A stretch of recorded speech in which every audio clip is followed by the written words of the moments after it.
From CBS News Bay Area, this is the afternoon edition. You can't block this drive like this. It's illegal. And you can't run people over realize either. that?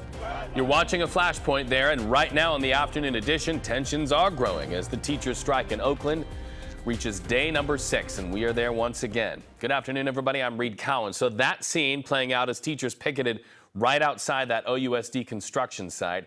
It's all part of the district's construction of an administrative building at the Cole campus. But guess what? Protesters were there bright and early this morning. They marched in circles in front of the entrance and this contractor's truck.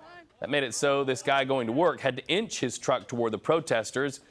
That led to a standoff. He finally got out of his truck. He ended up not getting through the lot. Teachers say the district should not be spending money on this particular building. The district's spending $57 million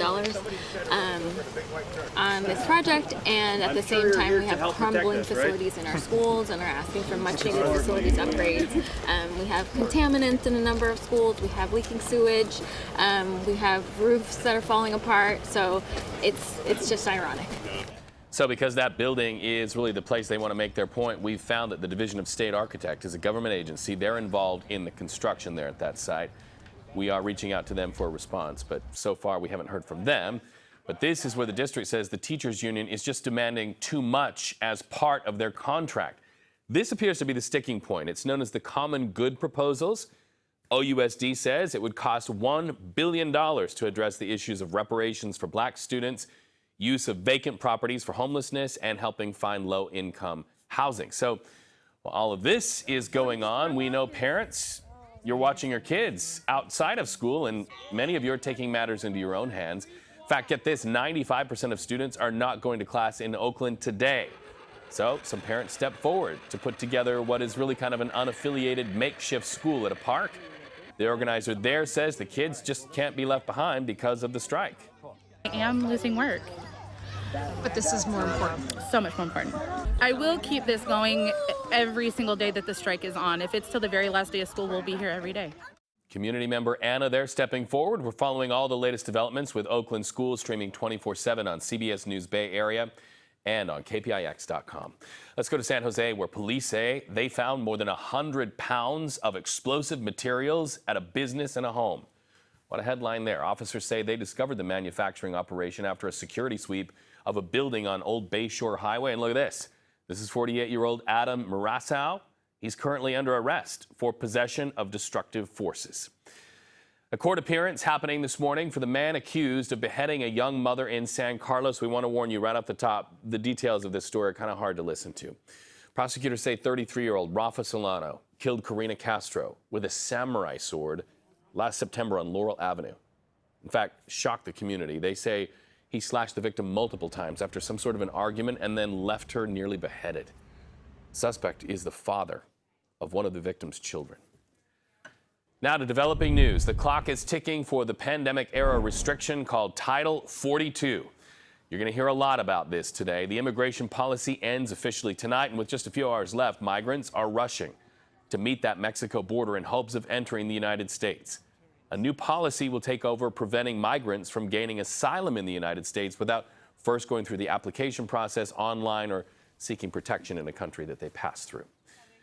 All right, let's get to First Alert meteorologist Jessica Birch. Flip-flops, tank tops on the horizon. Can you believe that? I mean, Nice. it's wild to think about the fact that we're seeing 90s right around the corner when it still looks gloomy outside right now. Let's start off with a live look behind me. Partly cloudy skies, I should say that. It's not too gloomy. Earlier this morning, it was a different setup. But now as we take a live look at the Bay Bridge over into Oakland, upper 50s are in the forecast for us right now. This is still jacket weather, folks, and for everyone in San Francisco, your Patagonia jacket, by the way. And then once we extend all the way off into Concord this afternoon, you could shed the jackets. We're hitting the 70s today with plenty of sunshine to share. We're also going to see plenty of sunshine even in San Francisco, too. Just later into this afternoon, around 3 o'clock, 6 o'clock, that's when we're going to be peaking with our daytime highs sitting in the 60s.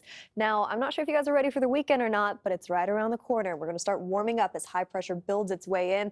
Temperatures are going to rise. In our inland areas, we're talking about 90s. In San Francisco, we're going to see 70s. So I'll show you how long that's going to last coming up in your First Alert forecast. But for now, back to you, Reed. Something tells me people are going to go out for a hike this weekend. Thanks so much. Hey, the Warriors stay alive in the playoffs after beating the Lakers last night at Chase Center. It was really a must-win game for the team, and Andrew Wiggins showed up to get it. Another elimination game for the Warriors is tomorrow, this time at the Lakers' home in Los Angeles. No big deal. Tip-off for the win. We're crossing our fingers and toes as it's 7 p.m.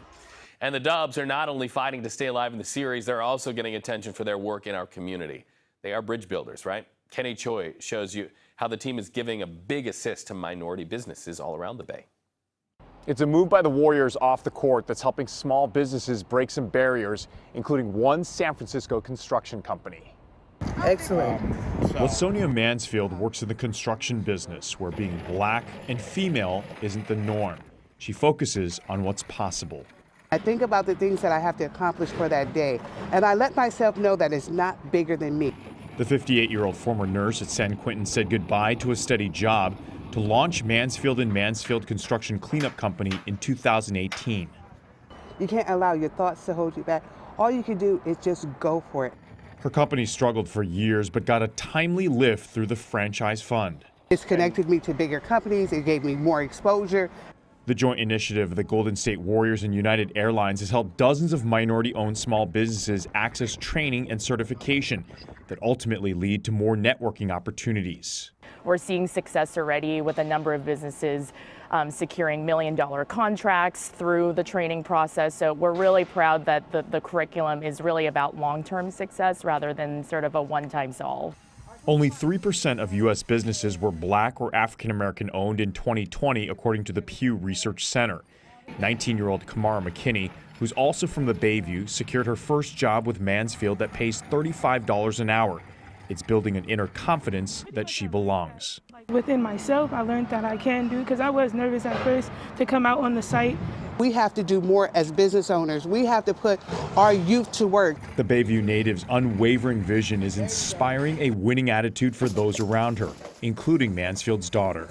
Consistency is all that matters. Sometimes you'll come against some humps and some hard forks in the road, but they're non-existent.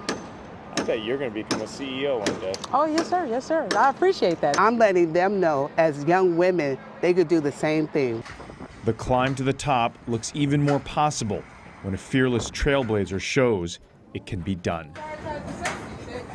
And she's one of ours. Excellent story. Well, the Warriors have helped train more than 57 businesses so far, and they are opening another round of applications for the next group.